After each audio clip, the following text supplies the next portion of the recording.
31 août 1939, en fin d'après-midi. Les forces allemandes attendent le signal de l'assaut. Leur but, la Pologne. Les aviateurs étudient leurs cibles. Les chars rejoignent leur position. Aux premières heures du jour, ce 1er septembre 1939, des soldats du Reich revêtent des uniformes polonais et attaquent une station radio du côté allemand de la frontière. Ils laissent derrière eux quelques cadavres.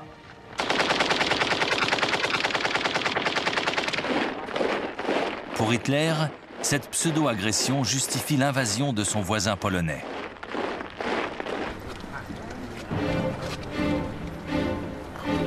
À 8 heures du matin, alors que la déclaration de guerre n'est même pas officielle, les troupes allemandes franchissent la frontière. Les unités mobiles s'enfoncent dans le pays. 2 jours plus tard, conformément à leur promesse de soutenir la Pologne, la Grande-Bretagne et la France entrent en guerre. Nous sommes le 3 septembre 1939. Les Polonais, eux, sont dans la tourmente. Inférieurs en nombre, les soldats polonais doivent faire face à un nouveau type de guerre pour lequel ils ne sont pas préparés.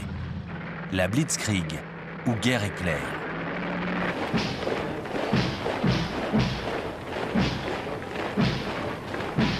En 1939, l'armée allemande compte 1,5 million d'hommes. Son fer de lance, les chars d'assaut, avec 6 divisions de panzer et 4 de blindés légers destinés à la reconnaissance en territoire ennemi. Au total, une force de 2400 véhicules blindés. L'objectif, pénétrer en territoire ennemi et telle une lame plantée au cœur des défenses, couper les lignes de communication et semer le désarroi. Les points retranchés de l'adversaire sont délaissés. L'infanterie, qui suit de près l'offensive, doit se charger de les neutraliser. La nouvelle force aérienne allemande, la Luftwaffe, est l'autre instrument de cette guerre éclair. En Pologne, elle expédie 2500 appareils, dont les fameux bombardiers Stuka Junker Ju-52. La précision de leur bombardement en piqué soutient efficacement la rapidité de l'offensive terrestre.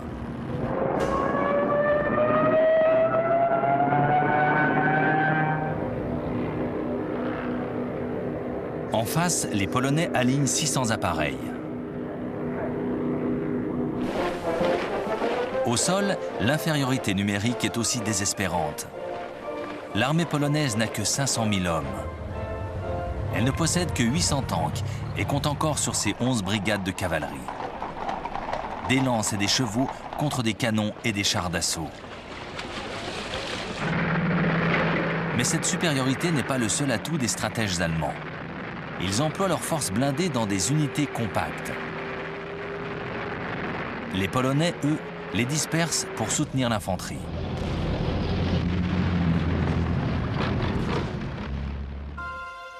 Depuis l'invasion de la Tchécoslovaquie, la défense de la Pologne est d'autant plus difficile que le territoire peut être attaqué simultanément de 3 côtés.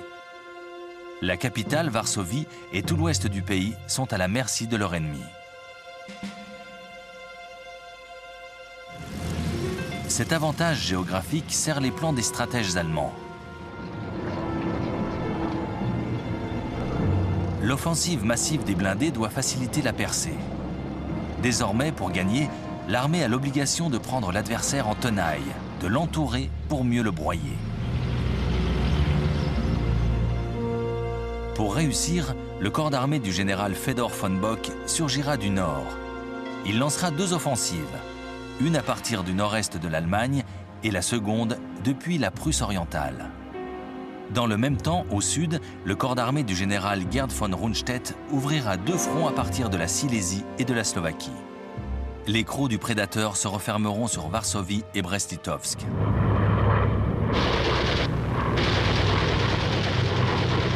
Dès le début, tout se passe bien pour les Allemands.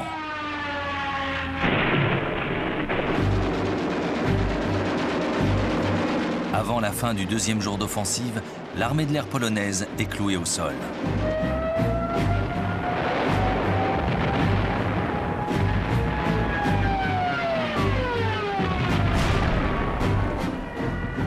Les panzers s'enfoncent profondément dans les lignes ennemies. et Stuka laboure les positions de l'adversaire.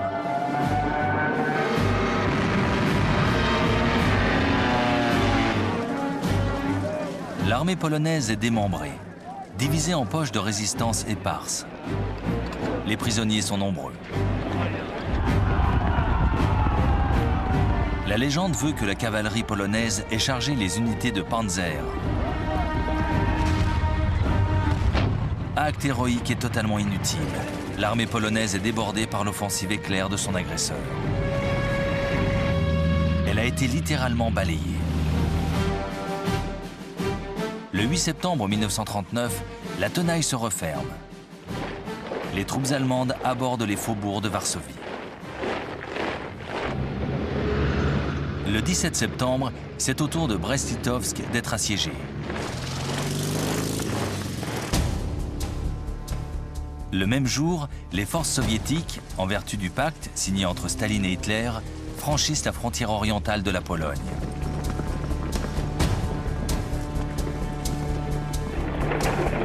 L'armée polonaise recule sur tous les fronts. Le gouvernement a quitté le pays. Seule Varsovie résiste encore.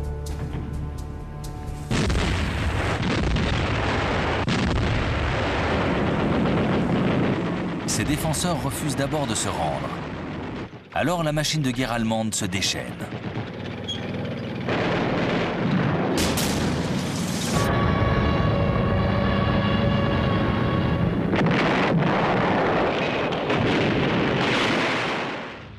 Hitler se délecte de l'abominable spectacle.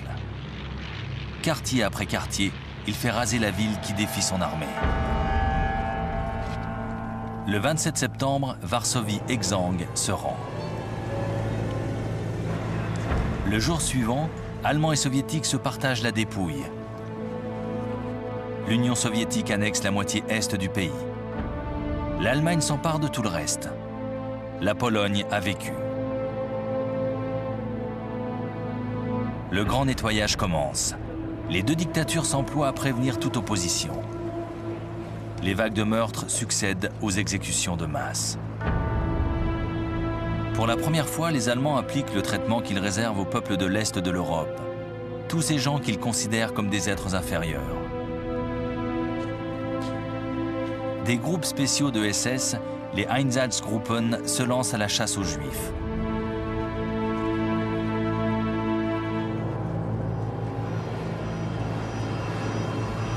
Les plus chanceux sont enfermés dans des ghettos où ils croupissent et meurent de faim. Les autres sont exécutés sur place.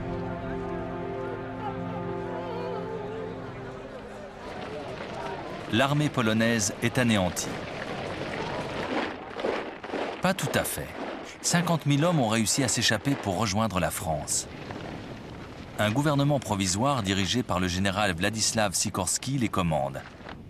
Que reste-t-il à ces Polonais exilés, sinon le désir de mourir en combattant pour leur terre?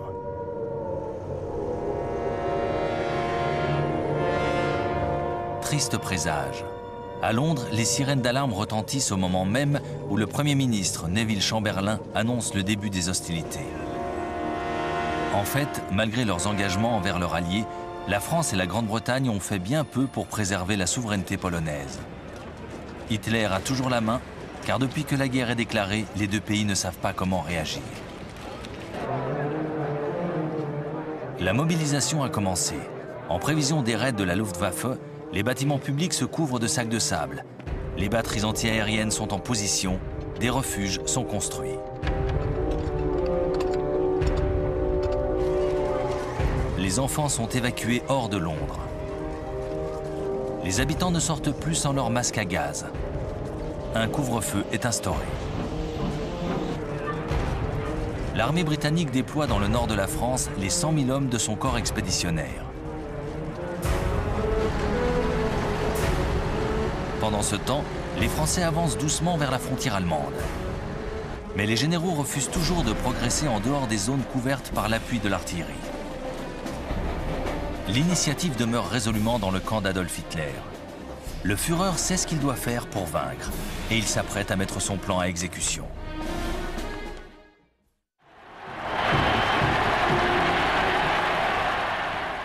l'offensive éclair sur la Pologne constitue un retentissant succès pour le dictateur allemand. En 4 semaines, il a avalé un pays entier. Et il est loin d'être rassasié. 2 mois après la chute de Varsovie, en novembre 1939, il ordonne à ses généraux de planifier l'attaque vers l'ouest. Mais les officiers sont réticents. Le gros des forces doit être transporté du front de l'Est vers les bords du Rhin. Si l'offensive en Pologne a été couronnée de succès, les pertes sont assez importantes pour en tirer une leçon.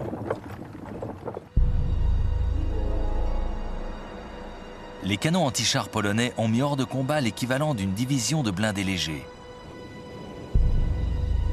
Un quart des avions a été perdu. Les panzers sont trop légers et ne sont pas fiables. Ils sont trop souvent coupés de leur soutien logistique et de l'infanterie. Après des débats enflammés, Hitler accepte à contre-cœur d'attendre le printemps suivant.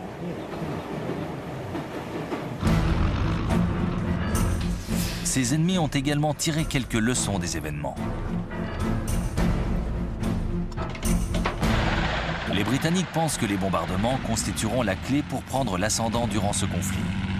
Mais le 4 septembre, alors que la Royal Air Force effectue un raid sur un convoi naval allemand, 7 des 30 bombardiers sont descendus. Il est évident qu'il ne s'agit pas de malchance. Lors de certaines sorties, la moitié des appareils est abattue. Les bombardiers britanniques ne sont simplement pas adaptés. Qu'à cela ne tienne, les raids auront lieu la nuit et les aviateurs ne lâcheront pas des bombes, mais des tracts, afin de ne pas provoquer de mesures de rétorsion.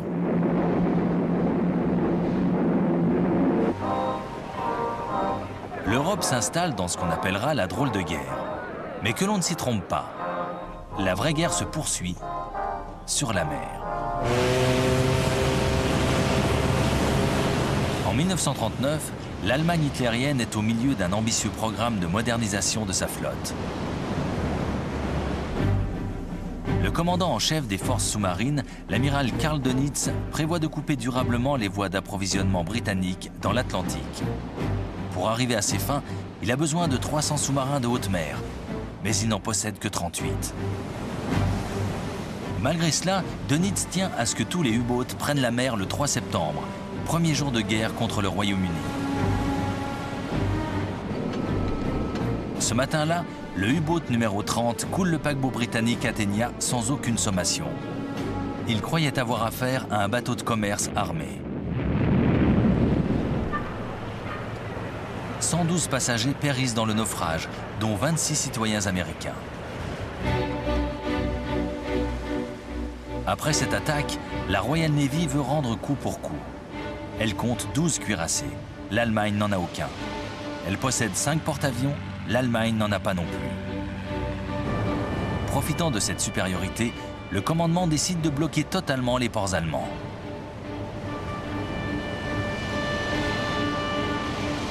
Mais malgré l'étendue de ses forces, la Royal Navy ne possède pas assez de navires d'escorte. De nombreux bateaux de commerce doivent voyager seuls. À la fin de l'année 1939, une centaine ont été coulés. En fait, les Britanniques ont sous-estimé la menace des sous-marins allemands. Le 17 septembre, le U-boat 29 coule le porte-avions Courageous.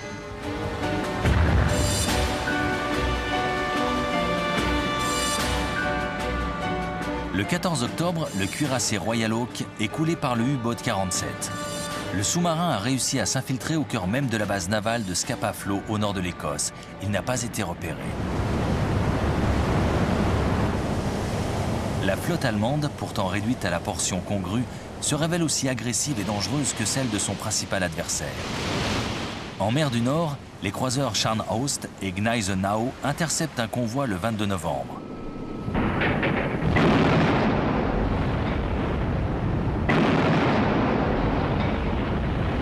Il coule le navire d'escorte Rawalpindi, un simple bateau marchand armé. Mais c'est certainement le petit croiseur allemand Graf Spee qui cause le plus de dégâts. Il est conçu pour harceler les convois. Ses 11 canons peuvent écraser ses adversaires avant même qu'ils aient eu le temps de riposter. Son impressionnante vitesse de croisière lui permet de s'échapper sans être menacé. Le Graf Spee avait quitté l'Allemagne avant même que la guerre ne soit déclarée. Depuis, il jouait le vaisseau fantôme dans l'Atlantique Sud et l'océan Indien. 3 croiseurs britanniques, l'Exeter, l'Ajax et l'Achilles, l'interceptent enfin sur la côte est de l'Amérique du Sud, à la latitude du Rio de la Plata en Argentine. Sérieusement endommagé, le navire allemand se réfugie dans le port de Montevideo. L'Uruguay est alors un État neutre. L'équipage allemand est persuadé, à tort, que les forces navales britanniques les attendent à la sortie du port. Le capitaine du Graf Spee préfère s'aborder son navire plutôt que de le voir anéanti ou capturé.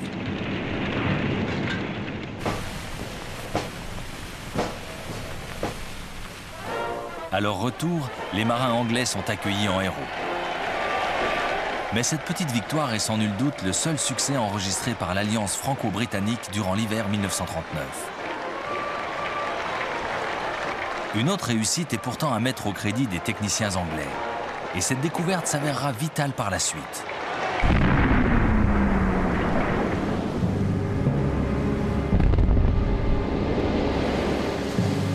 Dès le début de la guerre, la flotte du Royaume-Uni a perdu un grand nombre de navires sur les mines allemandes. Le plus mystérieux, c'est que les bateaux coulés ne semblaient même pas avoir touché ces bombes flottantes. Les mines avaient explosé à leur simple approche.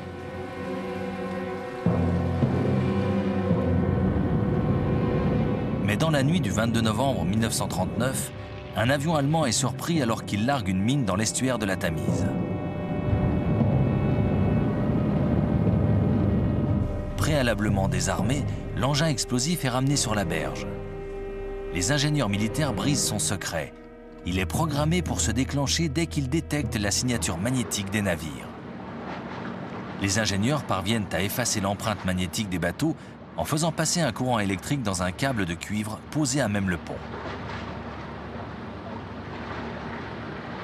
L'installation de ce dispositif réduit considérablement le danger que représentent les mines magnétiques.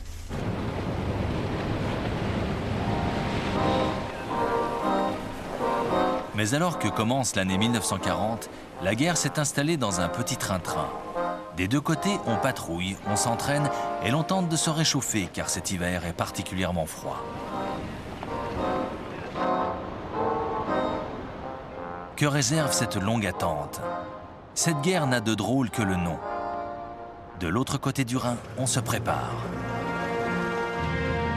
Au printemps, le corps expéditionnaire britannique parachève son installation sur le front, à l'ouest de la frontière belge.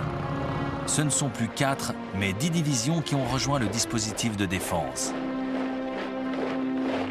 Les Français se sont installés en force. Ils contrôlent 100 divisions stationnées le long de la frontière belge ou mises en réserve non loin de là. Les forces britanniques du commandant en chef Lord Gort sont donc aux ordres du général français Maurice Gamelin. Et sa stratégie est claire, il faut défendre. Les troupes françaises sont accrochées à l'immense réseau fortifié de la ligne Maginot. Des milliers de fortins bétonnés font face à l'Allemagne, de la Suisse jusqu'à la Belgique. La ligne Maginot doit être le rempart complètement infranchissable, protégeant le territoire français de toute invasion. Mais les Alliés n'ont pas du tout imaginé comment s'y prendre pour vaincre l'Allemagne.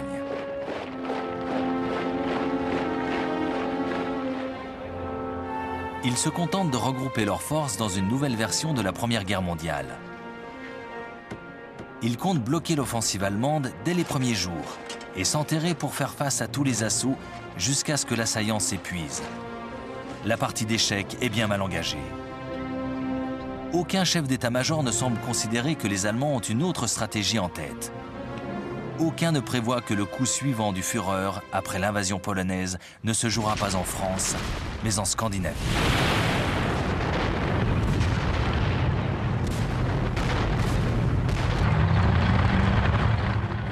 Le 30 novembre 1939, la guerre éclate sous d'autres cieux. L'Union soviétique envahit son minuscule voisin, la Finlande. Les Finlandais ont arraché leur indépendance aux Russes en 1917. Ils éprouvent une haine profonde pour leurs anciens oppresseurs. Joseph Staline est persuadé qu'ils soutiendront les forces allemandes. Il veut protéger la ville de Leningrad et le port de Mourmansk, un point d'approvisionnement vital situé sur l'Arctique. Les Finlandais doivent être écrasés. Les soldats russes sont 10 fois plus nombreux. L'invasion sera une promenade de santé. Le Kremlin en est sûr. Mais l'armée rouge n'est pas au mieux. Les purges dans les rangs de ses officiers l'ont considérablement affaibli. Et les Finlandais sont dirigés par un fin stratège, le général Gustaf Mannerheim. Profitant de la neige, il emploie les tactiques de guérilla. Ses troupes cognent fort et s'effacent aussitôt, le plus souvent à ski.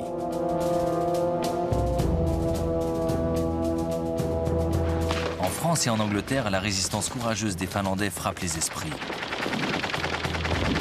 Français et Britanniques sont prêts, en traversant la Norvège et la Suède, à intervenir pour soutenir cette lutte disproportionnée. Ils en oublient même que ces deux pays sont neutres.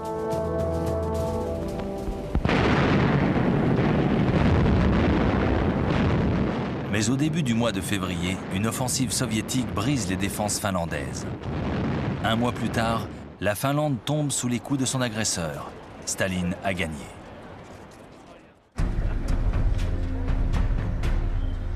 La machine de guerre nazie ne serait rien sans le fer, provenant des mines suédoises.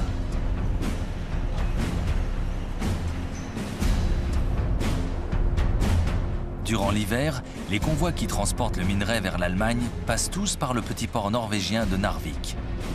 Si les Alliés s'en emparent, le robinet d'approvisionnement sera coupé. Ils échafaudent donc des plans pour envahir la Norvège. Au passage, le Danemark devra également être pris.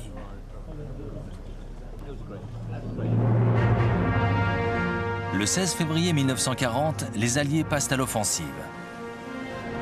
Le destroyer britannique Cossack aborde le navire de ravitaillement allemand Altmark. L'équipage est fait prisonnier puis relâché. Le bateau est capturé. Le 9 avril, les troupes allemandes débarquent dans 5 ports. Oslo, Kristiansand, Bergen, Trondheim et Narvik.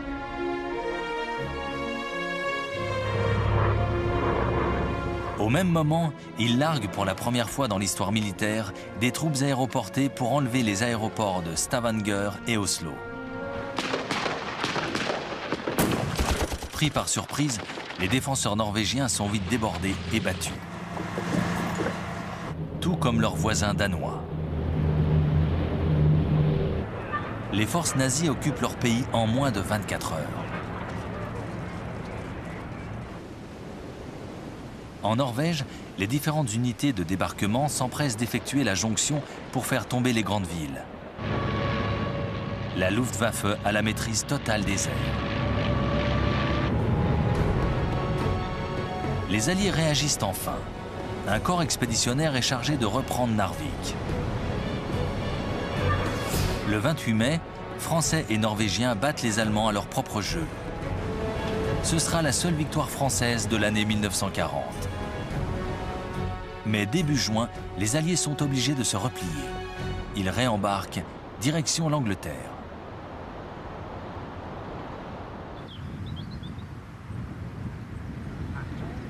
Adolf Hitler a passé l'hiver et une partie du printemps 1940 dans son nid d'aigle bavarois du Berghof. Pour lui, l'offensive scandinave ne constitue qu'un hors-d'œuvre. Sa vraie guerre éclair, il doit la déchaîner contre la France et la Grande-Bretagne. La première partie du plan élaboré par ses généraux est sans surprise. Les troupes allemandes doivent traverser la Belgique avant de bifurquer légèrement pour foncer sur Paris. Ce n'est que la répétition de la stratégie employée par le général Schlieffen dans les premières semaines de 1914. Les Alliés sont persuadés que c'est la seule stratégie possible. Ils y consacrent toutes leurs discussions préparatoires. Il prévoit que dès l'offensive allemande, les forces positionnées sur l'aile ouest du dispositif pénétreront en Belgique pour se retrancher le long de la Dyle et de la Meuse. L'attaque pourra être brisée dans son élan.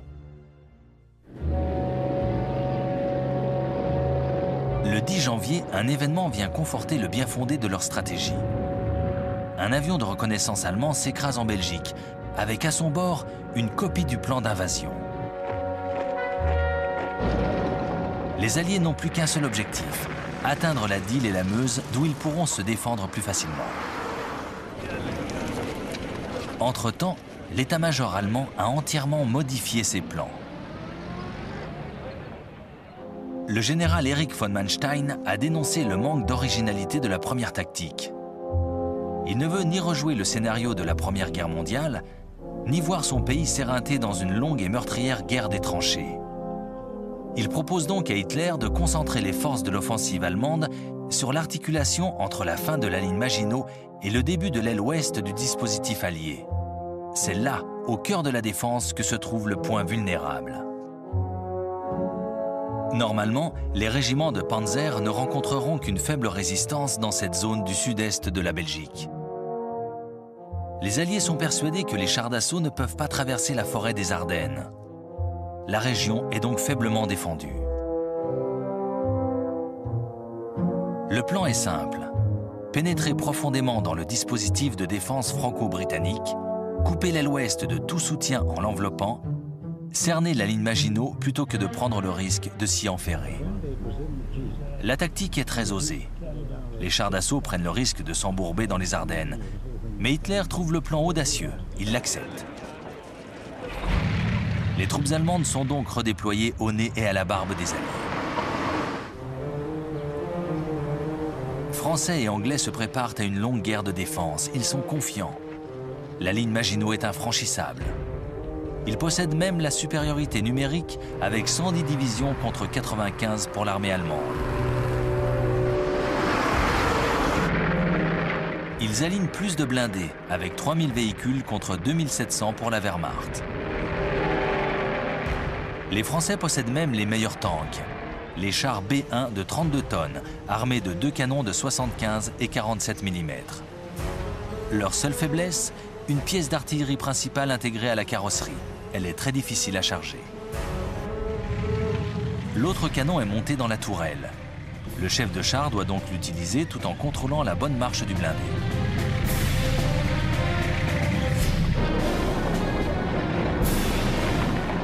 En face, les nouveaux Panzer Mark IV de 17 tonnes n'ont qu'un canon de 75 mm, mais les hommes d'équipage travaillent ensemble dans une tourelle plus spacieuse.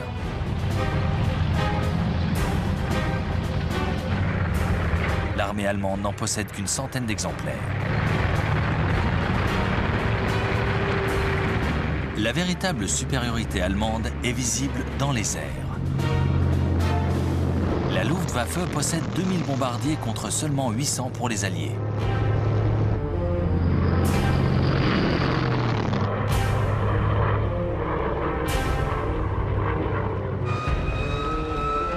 Elle aligne 4000 chasseurs, dont un appareil ultramoderne, le Messerschmitt Bf 109.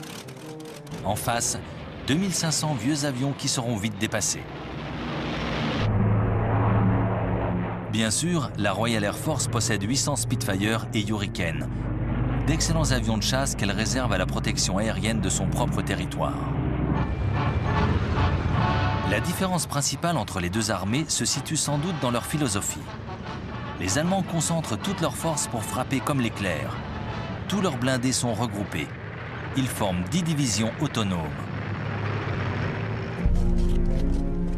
De leur côté, les Français se préparent à une guerre statique. Pour eux, les chars d'assaut ne constituent qu'une force d'appoint de l'infanterie. Là où les Allemands concentrent leurs forces, les généraux français les éparpillent. Ils ont évidemment noté l'efficacité des panzers lors de la campagne en Pologne. Sous la pression du colonel de Gaulle, 3 divisions blindées ont été constituées. Mais à l'aube de l'offensive, aucune n'est vraiment opérationnelle. Ce sont donc deux conceptions tactiques totalement différentes qui vont s'affronter. Offensive contre défensive, guerre éclair contre guerre statique.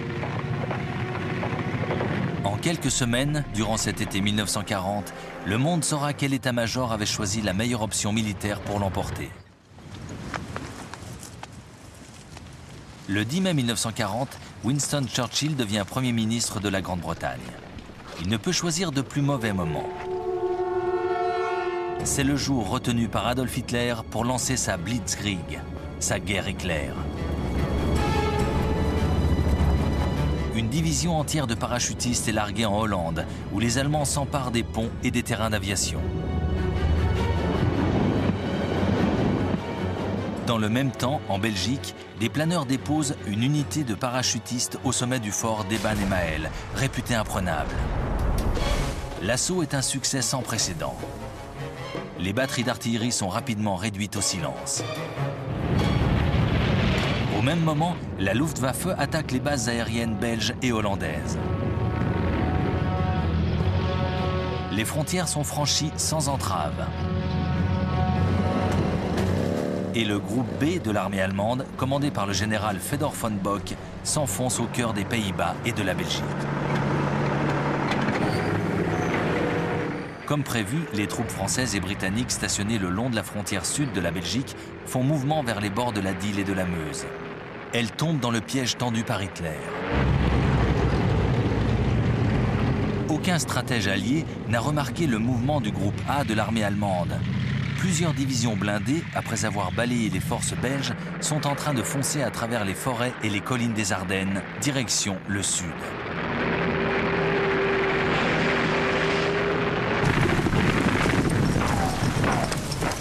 Au même moment, les Allemands crucifient les Pays-Bas.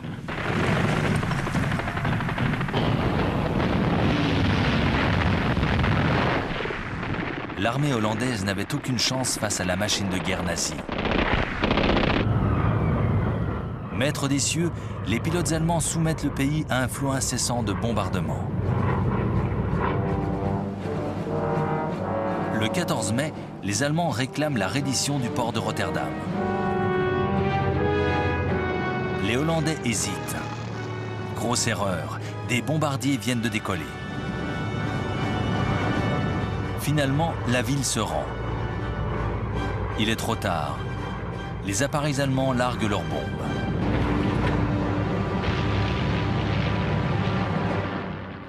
Rotterdam est rayé de la carte. Le lendemain, la Hollande capitule.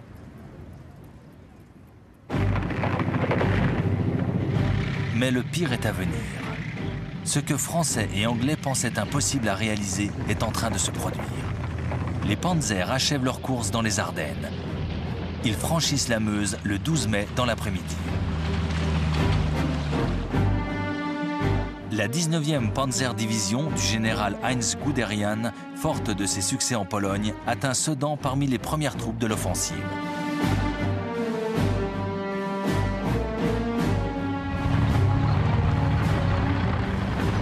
Guderian sait désormais qu'il a employé la bonne stratégie. Il délaisse la ligne Maginot et n'attend même pas sa propre infanterie. Il fonce droit devant lui.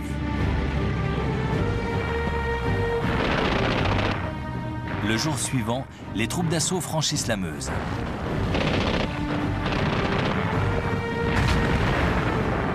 Les hommes du génie réussissent à construire des ponts de bateaux malgré le feu nourri de l'artillerie française.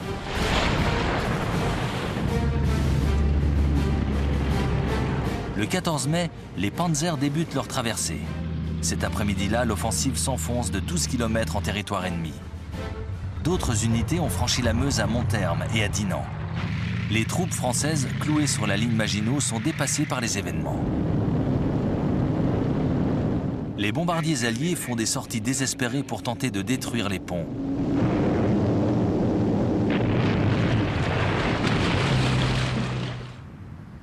La plupart des appareils sont descendus.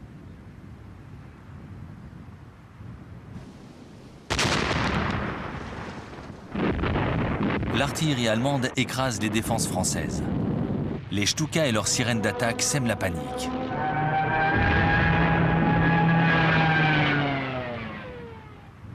Trois jours après le début de l'attaque, les défenseurs français autour de Sedan lâchent prise.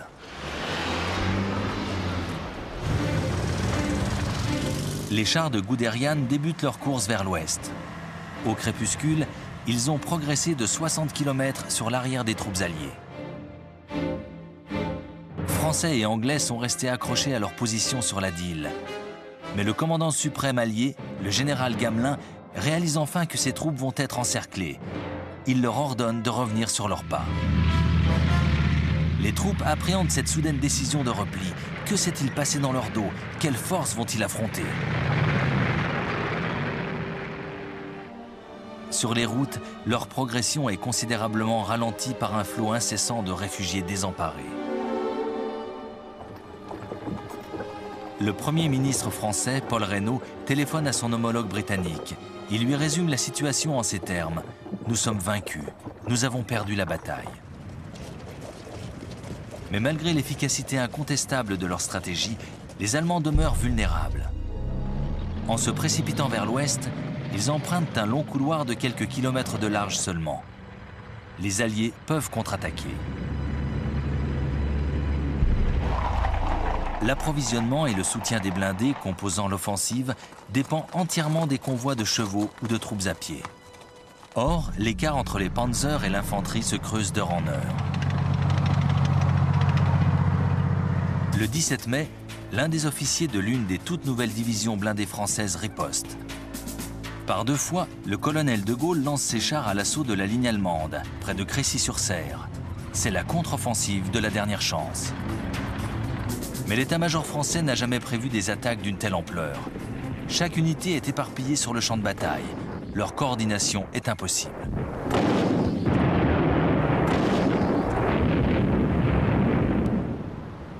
Les Allemands ont du mal à riposter à ces deux chocs désespérés. Ils perdent même beaucoup d'hommes, mais ils l'emportent finalement. Désormais, plus rien ne peut arrêter le général Guderian. Il enfonce sa lame de plus en plus profondément dans le cœur de la France. Le 19 mai, toujours en Picardie, ses unités de pointe atteignent Péronne. Le 20, lors d'un énorme coup de boutoir de plus de 90 km, Amiens tombe à l'heure du déjeuner. Abbeville, à 22 km seulement de la Manche, est franchi à 9 h du soir. Et à minuit, un bataillon de la 2e division de Panzer arrive sur la côte, à Noyelles. Cette course à la mer a permis aux Allemands de couper le front allié en deux. Désormais, tout repose sur leur capacité de défense de cet étroit corridor contre lequel Français et Anglais peuvent lancer leur contre-attaque.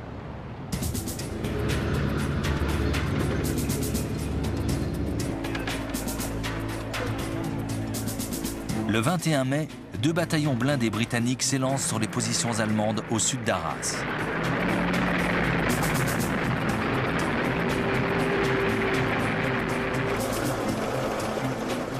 Les chars britanniques sont un peu plus adaptés au terrain que ceux des Français. Mais le Matilda II a été conçu pour soutenir l'infanterie. Parfaitement blindé, il est lent et faiblement armé.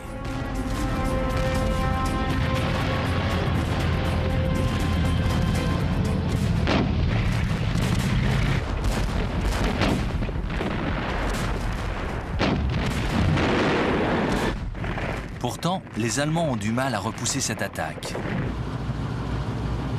Cette difficulté soudaine a une conséquence. Le haut commandement décide de ne plus étendre les lignes de communication.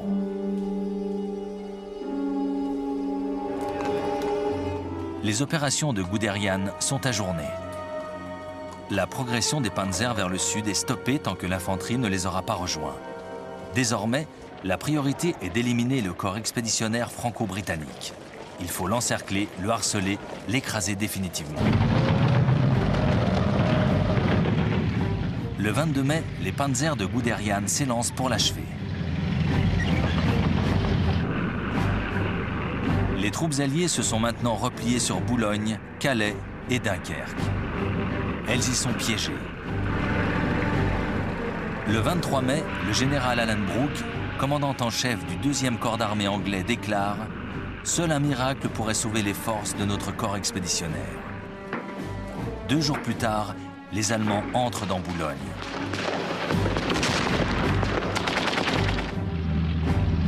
Désormais, même un miracle ne semble plus suffisant pour sauver la situation.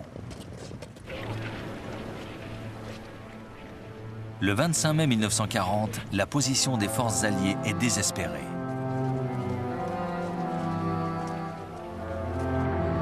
Le port de Boulogne est tombé. Les troupes allemandes isolent Calais. Les Britanniques se sont repliés sur le port de Dunkerque. Le commandant en chef britannique, Lord Gort, prévient Londres que seule une évacuation par la mer pourra sauver une partie de ses troupes. Le désastre semble complet. Les chasseurs bombardiers écrasent la ville sous une pluie de bombes. Les panzers sont déjà en position pour achever leur proie. L'évacuation apparaît comme un fol espoir. Dunkerque ne pourra pas tenir plus de 2 jours. Mais une décision d'Hitler va sauver le corps expéditionnaire de la destruction.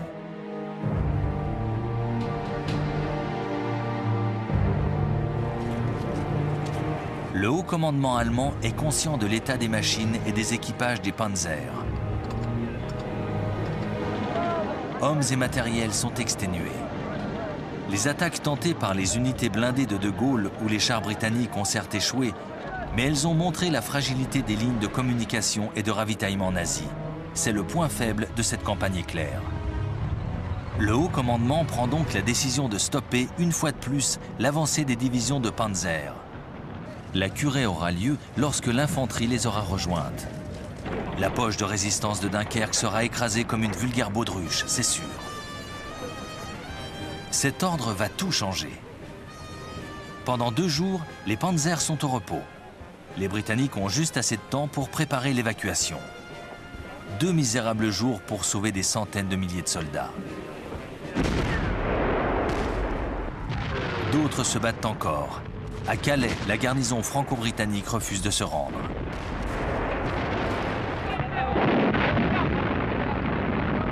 Les Allemands ne prennent la ville qu'après 3 jours d'un corps à corps acharné et sanglant. Lorsque le 26 mai, les panzers se remettent en mouvement, le temps a changé.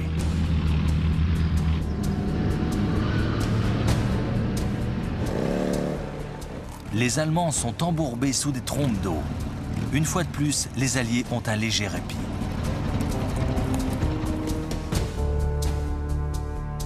Le 26 mai à 19h57, le vice-amiral Bertram Ramsay, commandant la flotte à Douvres, reçoit l'ordre de lancer l'opération Dynamo. Désormais, chaque seconde compte. L'opération Dynamo doit permettre l'évacuation des forces du corps expéditionnaire britannique. C'est une action désespérée.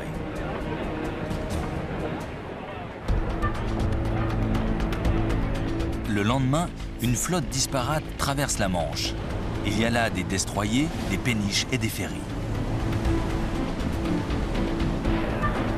Mais à la fin de la journée, cette flotte de fortune a secouru seulement 8000 des 300 000 hommes enfermés dans Dunkerque. Le port est visé par tant d'attaques aériennes qu'aucune embarcation ne peut y accoster, ni même s'approcher des plages. Ramsay lance un appel à tous les propriétaires de bateaux de plus de 9 mètres. Des centaines de yachts, de navires de pêche et de barques quittent les ports du sud de l'Angleterre pour traverser la Manche. Ils sont presque tous pilotés par des civils volontaires pour aller sauver leurs compatriotes.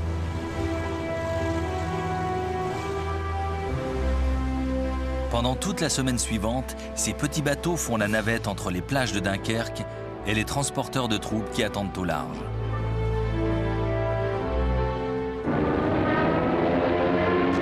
Ils sont constamment sous le feu de l'ennemi.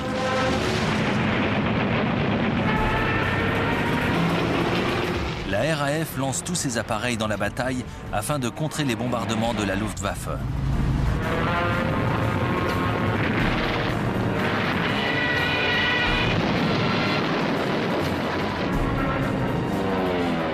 Et pourtant, 7 destroyers français et 6 britanniques sont coulés.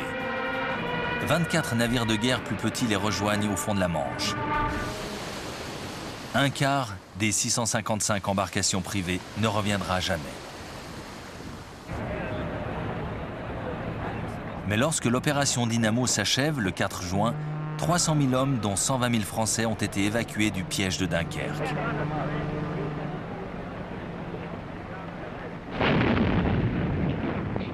Cette évacuation n'aurait pas été possible sans l'héroïsme de l'armée française. Pendant tout ce temps, elle a retardé au maximum la progression des troupes allemandes.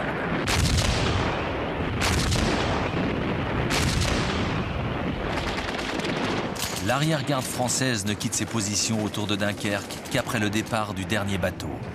Une poignée d'hommes pour en sauver des milliers d'autres. Un officier britannique comparera cette résistance désespérée à celle des Spartiates dans le défilé des Thermopyles. Cruelle défaite. Dans l'affaire, les Anglais ont perdu bien plus que leur armement. Le Royaume-Uni ne se remettra pas de sitôt de ce revers.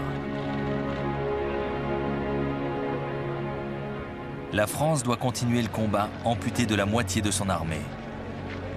Ce qu'il en reste doit affronter 92 divisions nazies et tout leur armement.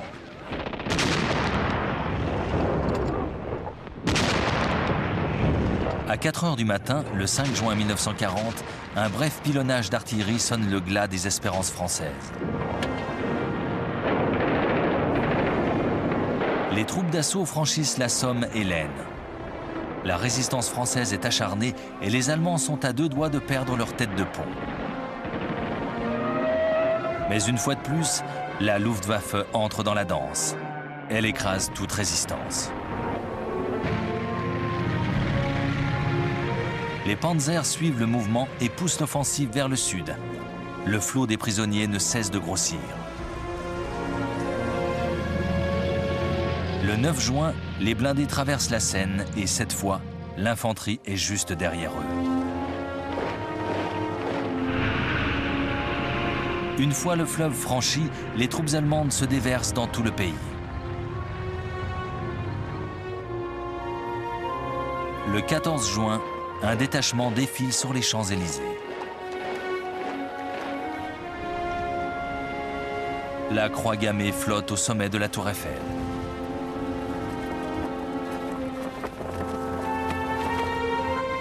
Hitler visite une capitale soumise. Il réalise enfin le vœu que le Kaiser avait fait en 1914. Les Français observent, abasourdis.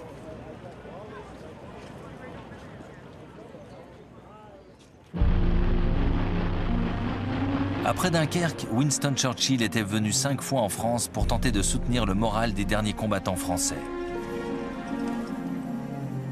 Le 16 juin, il propose même à Paul Reynaud une union avec le Royaume-Uni si la France s'engage à poursuivre la lutte. C'est déjà trop tard. Le jour même, le cabinet rejette cette proposition. Dans la soirée, le Premier ministre français démissionne. Le maréchal Philippe Pétain lui succède et demande immédiatement l'armistice. La lutte s'achève dans le désarroi.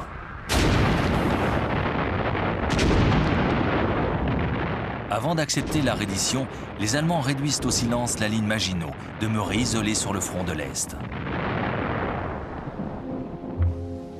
Après une intense préparation d'artillerie et malgré des foyers de résistance sporadiques, les forts tombent aux mains des Allemands.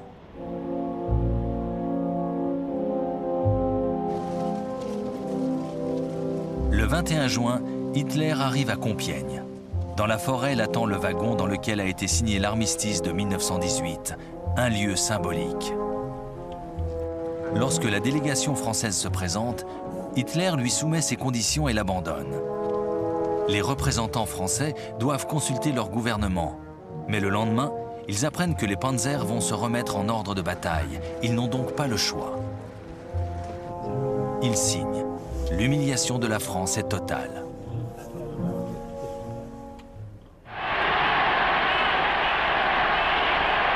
Hitler s'est rendu maître de l'Europe de l'Ouest. Il est d'ailleurs persuadé que les Britanniques ne vont pas tarder à demander la paix. Il pourra bientôt passer à l'autre étape de son plan de domination. La Blitzkrieg, la guerre éclair, lui a permis de remporter une étourdissante victoire. Mais il n'a pas encore gagné cette guerre.